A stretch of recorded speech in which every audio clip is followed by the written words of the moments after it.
एक बूढ़ी माँ की दर्द भरी कहानी। 3 साल हो चुके थे बेटे को अपना घर छोड़कर विदेश में बसे हुए। इन 3 सालों में बूढ़ी माँ और ज़्यादा बूढ़ी हो गई थी। 75 वर्ष की उम्र में सुलोचना देवी की याददाश्त काफ़ी कमज़ोर होती जा रही थी। उन्हें रोज़मर्रा की चीज़ें याद न रहती, लेकिन जो उन्हें हमेशा याद रहता वह था उनका बेटा। दिन हो या रात, एक पल भी ऐसा न होता जब उन्हें अपने बेटे की याद न आती।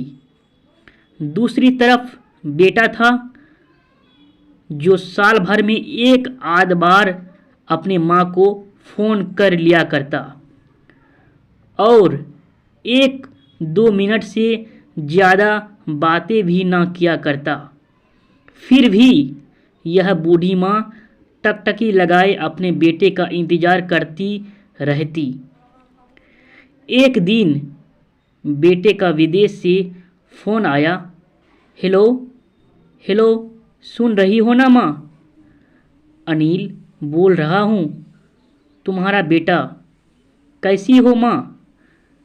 मैं ठीक हूँ बेटा। तुम बहू और मेरा पोता कैसा है? माँ ने पूछा।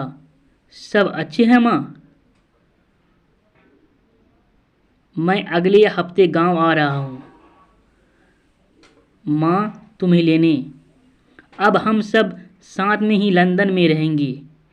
माँ तुम्हारी बहू कह रही थी कि माँ को यहाँ पर लेकर आओ, बेचारी अकेली वहाँ परेशान होती होगी।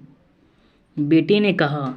माँ की बूढ़ी सूखी आंखें आंसुओं से भीग गई। उसके कमज़ोर शरीर के नस नस में खुशी की लहर दौड़ गई। बेटे और बहू का अपने प्रति प्रेम देखकर माँ का मन खुशी से भर आया। बेटे ने आगे कहा, माँ तैयार रहना माँ, मुझे ज़्यादा दिन छुट्टियाँ नहीं हैं। जितने पैसे लेने हैं लेकर रखना, तब तक मैं प्रॉपर्टी डीलर से बात कर लेता हूँ। घर के लिए। हाँ माँ, गांव का घर हमें बेच देना पड़ेगा। अब हम साथ में ही रहने वाले हैं, तो वहाँ पर घर रखने का कोई मतलब नहीं है माँ, बेटे ने कहा। बुढ़ापे की वजह से ठीक से चलने में असक्षम माँ ने पूरे मोहल्ले में घूम घूम कर अपनी इस खुशखबरी को सबको सुनाया। सभी को खुशी हुई। सबको लगा माँ जी के आखिरी दिन अपने परिवार के साथ खुशी से बीत जाएंगे। घर वापस आकर माँ ने अपने घर के कोने कोने को ऐसे देखा जैसे वह अपने दूसरे बेटे को देख रही हो। देखे भी क्यों ना, उस घर को अपने बेटे से कम थोड़ी समझा था। अपने पति के साथ 40 साल यहीं तो बिताए थे, लेकिन अब मजबूरी थी बुढ़ापे के आखिरी साल बेटे और बहू के साथ बिताना चाहती थी। दिल पर पत्थर रखकर घर बेचने के लिए माँ तैयार हो गई। आनन फानन में बेटे ने घर को आधे दामों पर बेच दिया। माँ ने ज़्यादा नहीं, लेकिन जिन जिन चीज़ों से दिल लगा था उन चीज़ों को समेटा और बेटे के साथ टैक्सी में बैठकर एयरपोर्ट के लिए चली गई।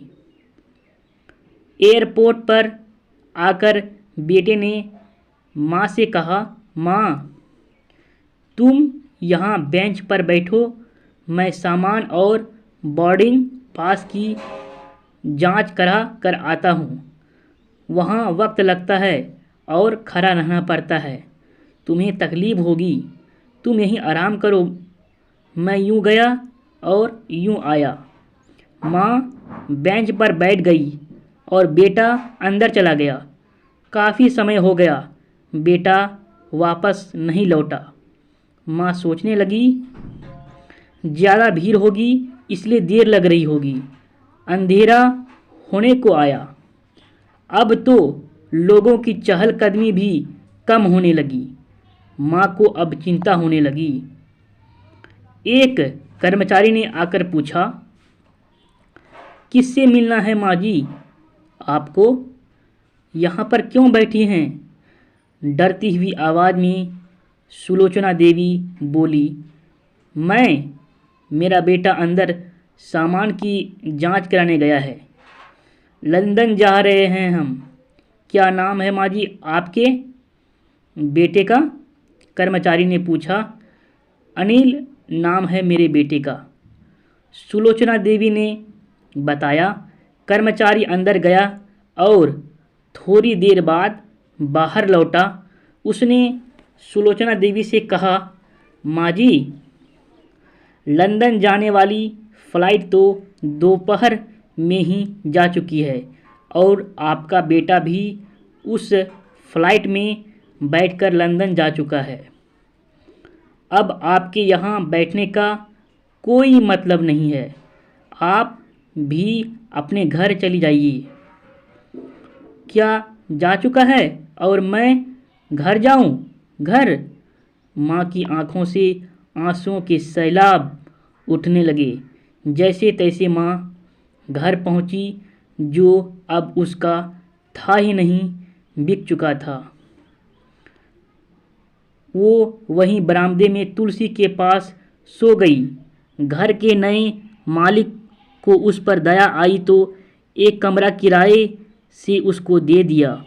पेंशन के पैसों से खाना और किराए का बंदोबस्त हो जाता था। दिन बीतने लगे। कुछ दिनों बाद घर के नए मालिक ने सुलोचना देवी से कहा, माँ जी, आप अपने रिश्तेदारों के यहाँ पर जाकर क्यों नहीं रहती हैं? इस उम्र में आपके लिए वही अच्छा होगा।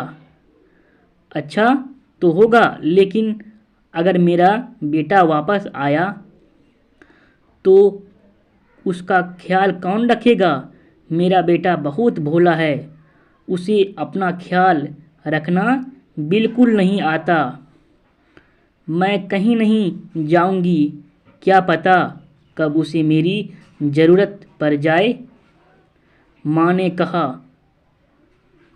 दोस्तों, सच बता रहा हूँ माँ कि ऐसी बातें सुनकर मेरी आंखों में आंसू आ गए। किसी ने सच ही कहा है, पूत कपूत हो सकता है लेकिन माता कभी कुमाता नहीं होती। दोस्तों, आप सभी से हाथ जोड़कर विनती करता हूँ, अपने माता पिता की जितनी हो सके सेवा करना, उनके साथ कभी बुरा बर्ताव मत करना।